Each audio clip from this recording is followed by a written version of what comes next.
The cladding scandal has seriously dented the housing market, and it's a total disaster for thousands of people who bought flats in good faith and now can't sell or remortgage them. In Scotland, the government's going to do all the checking and pay for all the remedial work, and that starts next month, a big contrast to what's happening in England. Melanie Abbott's been looking into it for us. So Mel, this cladding problem then, is it the same wherever you live in the UK? Well, it seems to be, because cladding's been used on lots of recent buildings, offices, hospitals, and of course flats. At first, it seems Scotland didn't have much of a problem, but it turns out that that wasn't true. Some local council records just weren't accurate.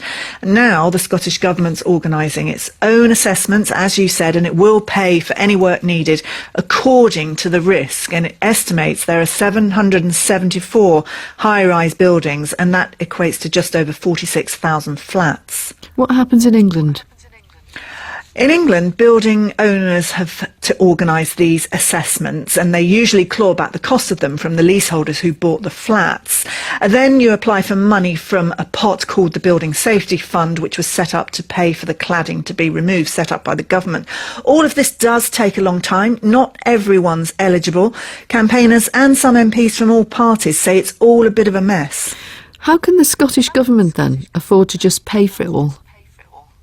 Well, that's a good question, and there are lots of unanswered questions about this, not least where that money is going to come from. The Scottish Government says funding could be confirmed as soon as August. It's got £1 million from that Building Safety Fund I mentioned. It is waiting to hear what more it's going to get.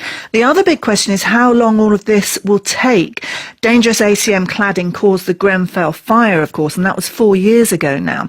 Lisa Murray owns a flat in Glasgow. She told me she was initially told everything was okay. I have an email from Glasgow City Council saying, no, you're fine, there is no ACM on your building. Sadly, 2 weeks later, we get the results from our cladding report, which suggests that we did have, sadly, combustible ACM like that in Grenfell, along with various other combustible rigid foam insulation behind ceramic tiles. It was incredibly worrying for us at that point. Everyone was just shocked. The government has said that it is now going to do these assessments, and then it will repair buildings, replace cladding as needed according to the risk, and that it hopes that this will all be publicly funded. What do you think of this approach? Whilst on the face of it, this is a fantastic approach, and I feel that it should be commended. However, this is 4 years since the Grenfell tragedy. We should have had all of these tests done by the government back then. You know, who decides what is most at risk at this point? You know, is it those that shout the loudest, or is it really that what is being built that's incorrect and should be fixed immediately? And if that is the case, why haven't they fixed it before now? And of course, while people wait, they're still living in potentially dangerous flats. Abhijit Kadwe owns a 2-bedroom flat with flammable cladding similar to that on the Grenfell Tower. He's in Glasgow too. It also has flammable expanded polystyrene insulation. He's worried about his safety, but he is glad the Scottish Government's getting involved. It is a good thing, and I'm quite happy with that approach. That would lead to a more comprehensive resolution. But what it does not address is that, the fire safety issues that we are having at the moment. So it completely, ignores that aspect. We have been told that in July, there would be surveys taking place, but we still don't know who will be carrying out the survey. We haven't got any response back yet. I really hope and pray that the government does something about it, and soon. Why has the Scottish Government taken this very different approach? The Scottish system of flat ownership is really different from England. Instead of a building owner or a freeholder, the flat owners co-own all of the common areas, and they must agree about any decisions. So maybe that's it. The SNP government looked to Australia for the way to handle dangerous cladding. There, only the highest risk buildings have had the cladding removed and replaced.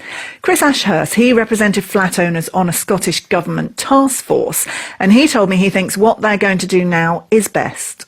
That will enable them, if you like, to triage the buildings into those that are at high risk, those that maybe have some risk, and those that are okay. Then further decisions can be made. If you like, the car is on the road, it's going somewhere, but it's quite a long road.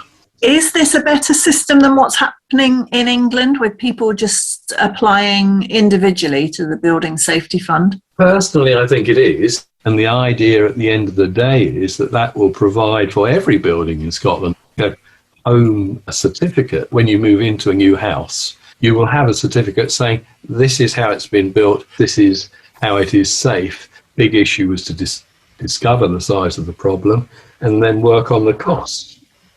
And the costs can be amazing. So we have one building in Scotland which is under remediation at the minute at the cost, as it happens, of the builder. But the costs for that one development are in excess of £30 million. In the meantime, Mel, the market for new flats across the UK has just stalled, hasn't it? Yeah, it has. It's a really big problem. People are now putting up flats for auction with risky cladding because it's just so hard to sell them in any other way. The campaign group, the Leasehold Knowledge Partnership, did some research on this in England and found that in more than 100 blocks with known fire safety defects, almost half had flats which were put up for auction in the last 18 months. If they sell, and more than 1 in 10 don't, they're going for a song. Only 6% sold above the original purchase price. Lucy Brown worked on that research. When we looked at some buildings in Liverpool, for example, I can think of one that's it's an award-winning development. It looks like a beautiful home. There was a 2-bedroom flat there that was purchased for, I believe it was £135,000, and that was back in 2008. And then it sold at auction for $57,000. These homes were bought in, 2001, 2002. So you would expect quite a significant appreciation, but they may have only sold for, say, 2% above the original purchase price. What do you think is going to be the effect on the housing market overall, if any? I think it can potentially be quite serious, potentially systemically as well for the banks. People are looking at this sort of in isolation, thinking this is just a small handful of flats, but it's not. It's hundreds of thousands of flats. Typically in any purchase, there's a chain. So if one flat can't go unsold, the whole chain can collapse. And many people are selling because they face bankruptcy. Lucy Brown says flat owners in England can't afford to make their flats safe. We found that on average, it would take about 3 years' worth of total disposable income to pay for the average remediation bill. That means somebody taking no holidays, no meals out, not buying any toys for their children, anything like that. That means devoting every single penny towards the remediation bill. And does that take into account any money that may be obtained from the Building Safety Fund? The Building Safety Fund only applies to buildings over 18 metres, and it only will give grants for cladding because the majority of buildings impacted are under 18 metres, and the cladding actually typically accounts for less than half of the fire safety defect costs. The Westminster government, in a statement, told me this: our approach strikes the right balance in protecting leaseholders and being fair to taxpayers while restoring confidence in this section of the housing market. And what's happening with cladding in Wales and Northern Ireland?